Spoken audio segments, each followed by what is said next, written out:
All conflict and all problems reveal to you what you want. How do you know what you want? By knowing what you don't want. It's the quickest and easiest way. Here's how you can figure out what you want. By the way, what you want is really simple for most people. Happiness, success, joy, fun. They're simple, easy things.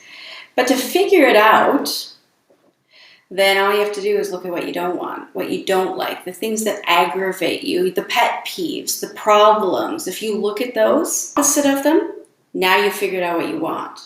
So it's really actually simple. If you don't have money and you want money, then you want money. You don't have money, you want money. It's that simple. You're not having fun, you want fun. If you're bored, you probably want excitement. Are you tired of the government controlling you? Then you want freedom. People want workplaces with a high morale. They want to work with nice, kind, supportive, a collaborative workplace. Okay, so if that's what you want, that's what you should focus on.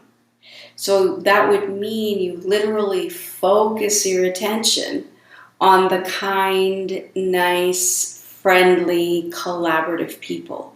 Yeah. But instead, what happens in workplaces, and it's the whole reason that it does happen, is we focus on the conflicting, difficult people, right? Because actually the whole reason people are difficult is it gets them what they want, got out of it. So studies show difficult people work with better people, they get better shifts, they get to do better things. Just think about it. If it were you, let's say you had two people wanting something from you. You've got this really difficult guy, you've got this really easygoing, friendly, loving, kind. Who's going to get your attention? Look, let's face it, conflict gets attention all the time. So, but if you really wanted a collaborative, happy, engaged, kind workplace, you might think, well, I'm going to have to quit my job because no one here is kind and collaborative.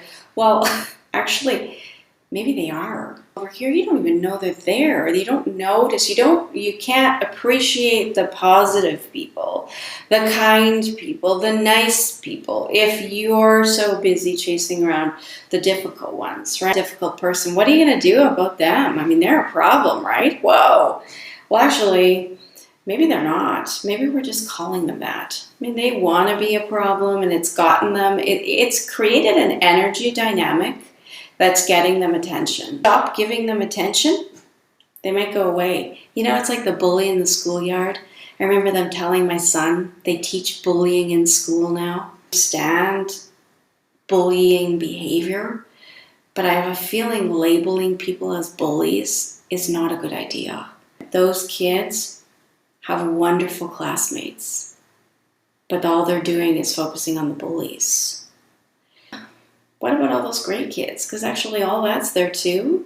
I mean, we're not reporting positive behaviors. Like, we're not saying go out and talk about the positive kids in the schoolyard.